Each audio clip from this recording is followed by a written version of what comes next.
Welcome to Boring History for Sleep, where the waves of time wash gently across forgotten lives. And stories are told not to excite, but to soothe. Tonight, we set out upon quiet waters, though the journey itself may be long and uncomfortable. You won't be a captain, not an explorer, not a gallant naval officer draped in gold braid. No, tonight, you are one of many. A nameless soul below decks, rocking gently in a hammock, swaying with the rhythm of the sea and the creaking timbers above you. For 2 hours, we explore the often overlooked world of 17th century sailors, men who lived hard lives between horizon and hull. We'll begin deep in the ship's hold, where stale air and damp wood shaped every waking hour. Then, we'll drift into a cold and haunting voyage, the ill-fated Arctic expedition led by Sir John Franklin. A tale not of conquest, but of quiet unraveling. Next, we'll sink slowly into the silent world of wreckage, shipwrecks preserved by time and the soft mystery of what they leave behind. And finally, we'll climb a little higher, to the officer's deck, where linen, shirts, oil lamps, and brass instruments offered a different life entirely, one of measured comfort amid the same wind and sea. So, settle into your own quiet berth. Let your breathing slow. Let the waves of the past carry you gently into a forgotten ocean. Imagine the air is still, too still, thick with the scent of salt, pitch, and old rope. You're lying in a narrow hammock, suspended just above another man's head, a few feet of swaying cloth. Your only rest from the planks below. You're below deck, deep in the hold of a wooden sailing ship. Somewhere on the Atlantic, it's dark. Only a few oil lanterns swing overhead, casting dim, flickering pools of amber light. The ceiling is low, so low you stoop, even when seated. The ship creaks constantly, groaning softly as waves press against the hull. There's the faint drip of moisture from above, always dripping, and the occasional sudden scurry of rats across the beams. You've grown used to them. They are not visitors. They are part of the ship, like you. You've been at sea for weeks, maybe months. You've lost track of time. There's no calendar, no clock, only bells. Bells for watches, bells for meals, bells for weather changes. The rhythm of your life is dictated by the ship's routine. 4-hour shifts, broken sleep, coarse food, and long stretches of nothing. Your clothes haven't been dry in days. Damp wool clings to your arms and legs. Your boots are stiff with salt. Everything smells faintly of mildew and unwashed skin. The water in the barrels has gone brackish. Bread is full of weevils, tiny creatures that crunch between your teeth if you bother to chew. You don't complain. Complaints go nowhere. The officers don't live here, in the gloom. They sleep above, in narrow cabins with oil lamps and maps. You sleep where the rats sleep. The hold is filled with supplies, ropes, crates, barrels, spare sailcloth. Everything has its place, but only just. There's no room to stretch, no room to be alone. Privacy is a foreign concept here. You are never truly alone, only occasionally ignored. Sometimes during the quiet hours of the night watch, you lie awake, listening. You hear men cough, mumble, sometimes cry. It's hard to tell. In the dark, who is dreaming and who is remembering something better? Sickness spreads slowly, and then quickly. The surgeon's hands are rough, his tools rusty. He works in the open air, when possible. But below deck, the air itself seems to trap illness.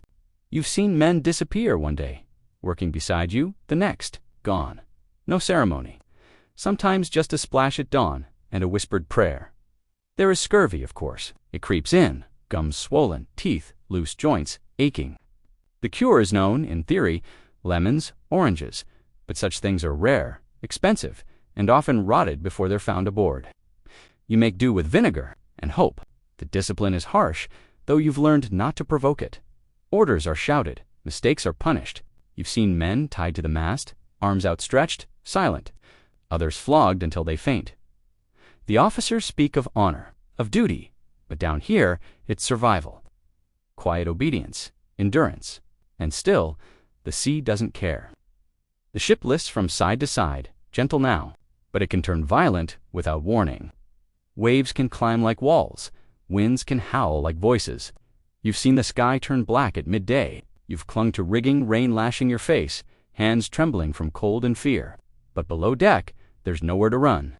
Still, there are moments of calm, when the ship is steady, when the sea is kind. You sit by the lantern light and carve wood, or mend rope, or talk softly with others about lands you once knew. The green of trees, the stillness of a tavern corner, the taste of a home-cooked stew. But mostly, you wait for the next watch, for the next landfall, for orders, for sleep. This is your world now, a floating box of timbers and salt, the same faces, the same sounds, the same prayers muttered quietly in the dark. You're not here for adventure. You're here because you had no better option. And the sea, relentless and ancient, does not ask who you are, only whether you can endure. As the lantern light fades in the hold and the wind shifts overhead, we'll now turn our attention to another kind of voyage, one that began with ambition and ended in eerie, icy silence. Now, let the wind shift, and imagine the sea not as endless blue, but as something colder, whiter, silent, in a way that hums in the ears. The year is 1845, and though we're still aboard a ship, the mood is different. There is ceremony, there is anticipation, there is pride. You are now part of a different voyage, one led by Sir John Franklin, a seasoned naval officer tasked with charting the last unknown stretch of the Northwest Passage. 2 ships, HMS Erebus and HMS Terror, set out from England. Their hulls reinforced for ice, their holds stocked with years of provisions. They are proud vessels, symbols of empire and exploration. Franklin is 60 years old, not a young man, but experienced, quiet, stern, dutiful. He has seen the coasts of Tasmania, the snows of Canada, the heat of war. But this is to be his crowning achievement, to etch his name into the maps forever. The crew is large, 129 men in total. Officers, sailors, marines, scientists, engineers, even a pet monkey. They wear dark woolen uniforms and polished boots. They dine on salted beef, tinned meats, biscuits, and plum pudding. The atmosphere at first is optimistic. The expedition departs in May, when the Thames is still crisp with spring. The ships pass cheering crowds, cannons salute. Families wave handkerchiefs, unaware they are saying goodbye forever, and then the ships vanish into the Arctic. You see, the North is a place that does not care for pride. It is vast and patient. The ice does not melt quickly. It moves as it chooses. For months, the ships make steady progress. But by September, the sea begins to freeze. Slowly at first, a thin crust here, a drifting sheet there, and then, suddenly, a wall. The ships are trapped. They winter near King William Island. No contact is made with the outside world. The men wait, they read, they sketch, they play music, but the dark is heavy, and the cold is deeper than any ever imagined. The next summer, the ice doesn't break. Then another winter comes. By 1848, hope has turned brittle. Men begin to die from cold, from scurvy, from something in the tinned food, perhaps. Franklin himself passes away in June of that year. His death is not dramatic, likely an illness, maybe heart failure. He is buried in the frozen ground, and the surviving officers take command. The men abandon the ships in April of 1848. They try to walk south, hundreds of miles through ice and snow, dragging sleds weakened by hunger. Some leave written notes behind, brief, factual messages. No cries for help, no diary of panic. Just calm, resigned entries. Formal, British. They do not survive. None return. Back in England, the silence is deafening. Search parties are launched. For decades, rumors swirl, stories told by Inuit witnesses, suggestions of madness, cannibalism, but always in fragments. And yet, the ships remain. HMS Erebus and HMS Terror are eventually found more than 150 years later, preserved beneath Arctic waters. Cold, clear, undisturbed. Inside, plates still rest on tables. Books lie unopened. Boots sit beside neatly stacked bedding. The stillness is haunting. Franklin's expedition is remembered not for glory, but for mystery. A journey begun with ceremony, swallowed by ice, and whispered about for generations.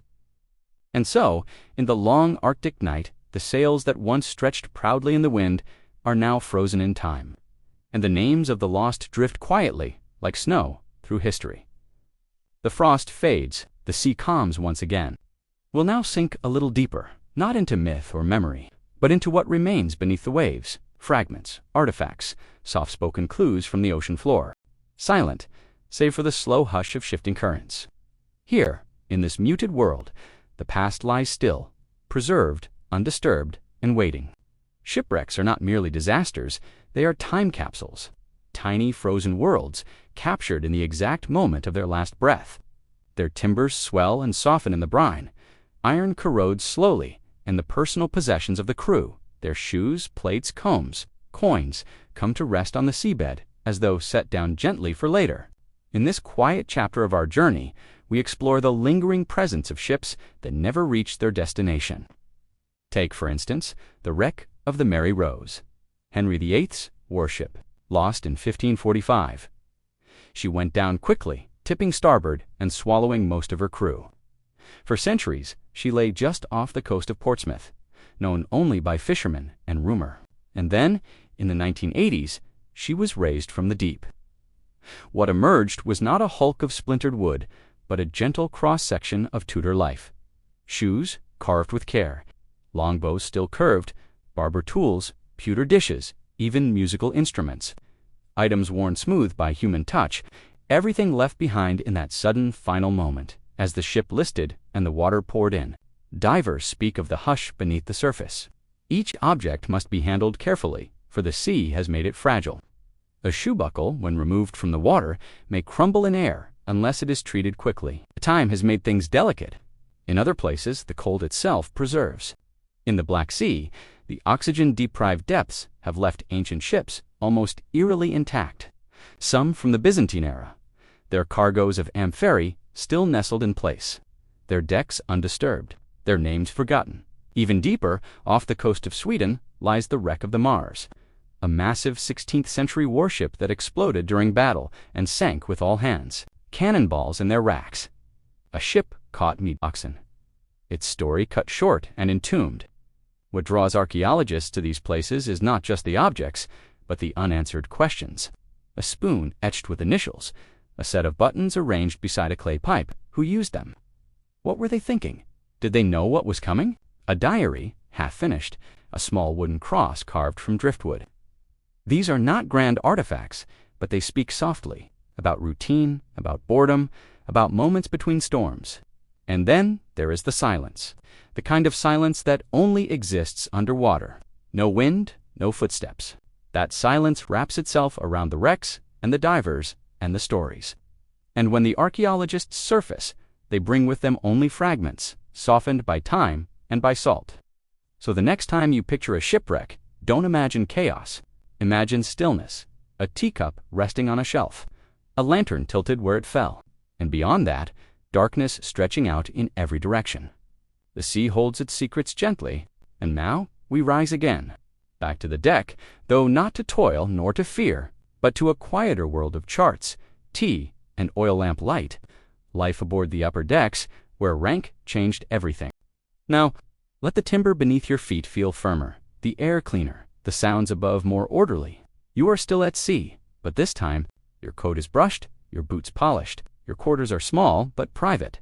Here, the ship moves more quietly. The air carries the scent of waxed wood and lamp oil. Ink stains your fingertips, not grease.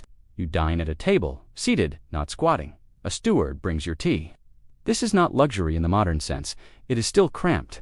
But the rhythm of your life is measured, composed. You rise early, consult your charts, log the ship's course. Perhaps you pace the deck in silence, hands behind your back, coat buttoned against the breeze. You speak in clipped tones, orders precise and practiced. You record the ship's position at noon, but it is administered with the detachment of command. Your meals arrive on china plates, salted meats, boiled puddings, pickled vegetables. You sip wine on Sundays. Topics include weather, politics, scientific theories. There is laughter, occasionally, but never too loud. That is not your world. But here, in your cabin, the noises are softened by thick doors and a heavy blanket. You write in your journal, perhaps a letter home to be sent months from now, if the ship survives.